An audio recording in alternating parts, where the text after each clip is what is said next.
Bonjour à toutes et à tous, bienvenue sur Misscom. Pour ceux qui me découvriraient dans cette vidéo, je suis Claire Nécrier, révélatrice de personnalité d'entreprise. Depuis plus de 12 ans, j'accompagne indépendantes, TPE, PME, et même les plus grosses entreprises dans leur communication et leur marketing, de la stratégie à la création des outils, en passant par l'imagination de l'univers de marque, de l'identité, et bien évidemment par la formation, puisque pour moi, et donc pour vous, la communication est vraiment un métier transverse à n'importe quelle entreprise et inéluctable pour pouvoir survivre et se développer. Cette semaine sur Misscom, on aborde la notion de perception. C'est, par définition, ce que vont ressentir les gens vis-à-vis de vous et donc de votre entreprise. L'idée étant, bien évidemment, de le faire de manière éthique, toujours, vous le savez, de manière humaine, c'est le plus important aussi, surtout aujourd'hui, et consciente, forcément, pour pouvoir atteindre à la fois vos propres objectifs, mais également d'être dans l'échange avec votre audience. Donc aujourd'hui, on voit les leviers de cette perception. Qu'est-ce qui va vous permettre vraiment de pouvoir établir un lien, de pouvoir travailler sur la perception. Encore une fois, la perception, on peut l'élargir à la vie, mais c'est un peu plus que ça. C'est la vie, c'est le ressenti qu'ont les gens vis-à-vis de votre marque, vis-à-vis de l'identité de votre entreprise, vis-à-vis de l'entreprise et forcément vis-à-vis de vous-même, notamment si vous êtes indépendant. Et oui, nous allons pouvoir travailler sur ces leviers. Donc, si j'avais quelques viewers sur cette vidéo en direct, je vous laisserai le temps de réfléchir et de vous dire et de penser quels sont ces leviers de perception. C'est toujours beaucoup plus facile de pouvoir les anticiper et les travailler quand on en a déjà conscience et qu'on y réfléchit. Voilà, comme ça j'ai meublé, je vous ai laissé quelques secondes. Bien sûr, ces leviers de perception vont faire appel à nos sens. C'est quelque chose d'extrêmement important. On touche encore une fois un peu mon dada qui est le neuromarketing, c'est les neurosciences utilisées au sein du marketing, et encore une fois toujours de manière éthique, parce que ça reste quelque chose d'extrêmement important. Tous les sens de l'être humain vont être effectivement des leviers. Alors il n'y a pas que les sens, mais ils sont quand même le principal levier de votre communication. C'est celui de vous voir de façon professionnelle, c'est un sujet qu'on a déjà vu, déjà abordé sur Misscom plusieurs fois, le fait de vous positionner et d'avoir une communication absolument professionnelle donnera la perception d'un professionnel. Si vous faites tout le temps du do it yourself ou de le faire par la petite cousine ou la petite sœur qui a juste envie de bidouiller sur PowerPoint, ce ne donnera pas une image professionnelle. Votre entreprise doit vraiment se positionner comme entreprise et à partir de là, utiliser les codes du marché. Alors, il y a des marchés qui effectivement sont beaucoup plus standardisés et ont des critères très poussés, d'autres l'ont beaucoup moins et vont être beaucoup plus souples sur les codes de communication. Donc tout dépend encore une fois de votre domaine d'activité, c'est vraiment à voir en fonction de votre spécialité. Donc les curseurs vont être un petit peu différents, par contre, dans l'absolu, les choses vont être identiques. On va effectivement jouer sur l'image, donc ça c'est au niveau de la vue. Si on vous voit professionnel, forcément votre crédibilité va augmenter et donc la perception de votre marque sera positive. Mais il n'y a pas que ça. Pour éviter la dissonance cognitive, ce dont je vous parle très souvent, il y a aussi la façon dont vous vous exprimez. Et il ne faut pas avoir de décalage entre les expressions, mettons, la façon dont vous vous présentez de visu face à de futurs clients et la façon dont vous écrivez sur votre blog. S'il y a trop d'écart entre les deux, vous n'aurez pas de crédibilité. C'est vraiment le principe de la dissonance cognitive où on se rend compte qu'il y a un truc qui ne va pas, qu'il y a un décalage entre ce qu'on a vu au début puis ce qu'on voit ensuite à la rencontre de la personne. Et donc là, c'est sur la façon de s'exprimer. Vous avez également les mots employés qui vont aussi générer cette fameuse dissonance parce que, encore une fois, si vous n'écrivez pas comme vous parlez, de manière synthétique, vous n'aurez pas, ce ne sera pas à raccord. Et là encore, on se retrouve dans cette situation. Si je reprends le premier levier, l'image de marque que vous présentez, qui pourrait être, par exemple, vous utilisez beaucoup du noir ou beaucoup de blanc avec le doré, le côté très classieux, par exemple, rajoutez-y en plus un vernis, on est vraiment dans le côté luxe, ok, de la communication visuelle. Si au final, vous arrivez en entretien en jean basket troué, t-shirt Marcel et je ne sais quoi, là encore, on a une dissonance entre le visuel et la présentation, et de même, si vous vous exprimez dans un jargon, on va dire, plutôt familier, alors que vous avez une marque qui, elle, est plutôt orientée luxe, classe, etc., on est encore dans ce même schéma de dissonance cognitive où les gens n'auront pas confiance en vous. Et ça vaut de même, parce que là, je le présente un petit peu au niveau des entrepreneurs, mais ce sera strictement la même chose si vous avez des salariés. C'est horrible à dire, je le sais, j'en ai absolument conscience, pourtant c'est quelque chose qu'il faut prendre en compte. Vous ne pouvez pas engager vos salariés uniquement sur leurs compétences. Il faut impérativement qu'ils reflètent aussi les valeurs de votre entreprise. Parce que, je reprends mon exemple de personnes qui arriveraient en entretien client en jean, basket troué, Marcel et le chewing-gum dans la bouche, alors que vous avez une marque plutôt classieuse, ou en tout cas que vous cherchez à orienter côté luxe, avec des tarifs bien évidemment qui vont coller avec le monde du luxe, vous perdez toute crédibilité avec un employé qui ne serait pas à la hauteur de vos propres valeurs. Ça, là aussi, on va toucher un levier de perception qui touche pas vraiment à la communication, mais carrément aux ressources humaines, parce que si vous n'employez pas des personnes qui vont effectivement matcher avec vos valeurs, avec la prestance de votre entreprise, eh bien, là aussi, vous perdrez en crédibilité, et forcément, ça impliquera que vous perdez des parts de marché.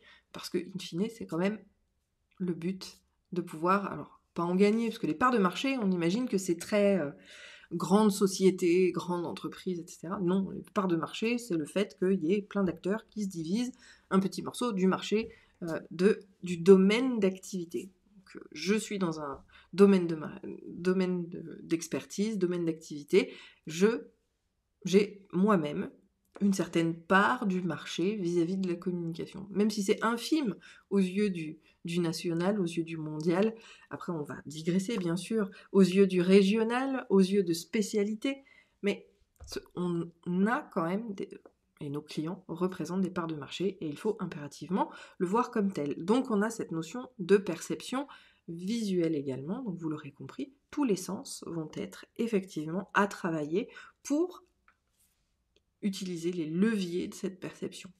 On a vu le côté graphique, on a vu le côté expression, la façon de s'exprimer, qu'elle soit directe ou indirecte, d'accord ? Donc dans le phrasé ou rédactionnel par exemple, dans le fait d'avoir la différence entre ce que l'on écrit et la façon dont on se présente, là aussi ça touche à la vue.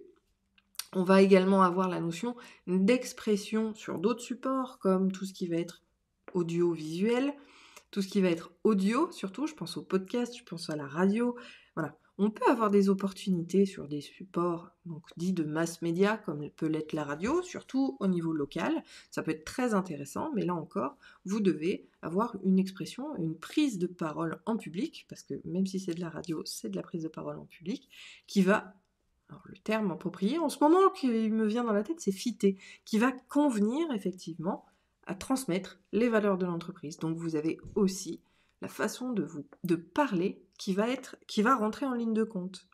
De la même manière, quand vous rencontrez un potentiel client, selon comment vous vous exprimez, là encore, il va donner la confiance ou la non-confiance. Tous ces leviers de perception, vous voyez, arrivent tous au même résultat, ou en tout cas